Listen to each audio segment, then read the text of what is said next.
This morning's exchange of strikes between Israel and Hezbollah appears to be a significant escalation. The Israeli military says around 100 fighter jets carried out what it described as preemptive strikes on Hezbollah targets across southern Lebanon on Sunday morning. Hezbollah later fired rockets and missiles into northern Israel. If that 100 figure is correct, it would be the largest Israeli attack on Lebanon since the full-scale war between Israel and Hezbollah in 2006. Israel's strikes happened at around 4:30 local time, 1:30 Greenwich Mean Time, and it said that Hezbollah was planning a large-scale attack half an hour later, at 5 o'clock local time. According to reporting by the New York Times, quoting an anonymous Israeli intelligence official, this included rocket strikes on Tel Aviv, the country's biggest city, deep inside central Israel.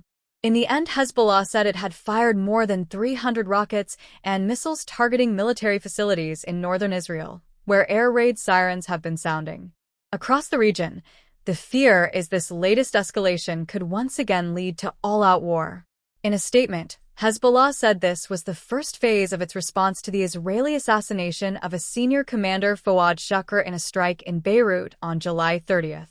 It is widely believed Israel was behind the assassination of the political leader of Hamas, Ismail Haniyeh, in a strike in the Iranian capital Tehran the following day. Ever since, the region has been waiting for a response from both Hezbollah and Iran. From Iran, it is yet to come. But this appears to be Hezbollah's first significant retaliation. For weeks now, diplomats have been working to try to avoid the crisis in Gaza escalating into a wider regional conflict.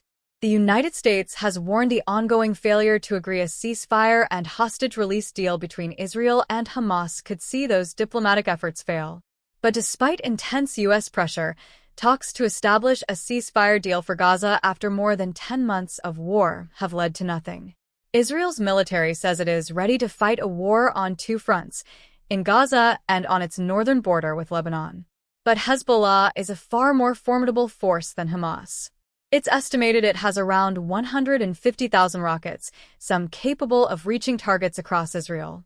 Its fighters, some of whom have fought in the war in Syria, are well-trained and better equipped than those of Hamas. Almost a year into the conflict in Gaza, some question whether there is appetite in Israel for another war. Hundreds of thousands of Israeli army reservists have been called up to fight in Gaza, often serving several tours. But many Israelis, especially those from the north, say Hezbollah needs to be dealt with. Tens of thousands of people living there have been evacuated from their homes since the start of the war in Gaza. Many have lost their businesses. In southern Lebanon, too, tens of thousands of people have been forced to leave their homes because of fears of Israeli strikes. Israeli and Hezbollah leaders say they do not want another full-scale war, but both sides say they are ready for it.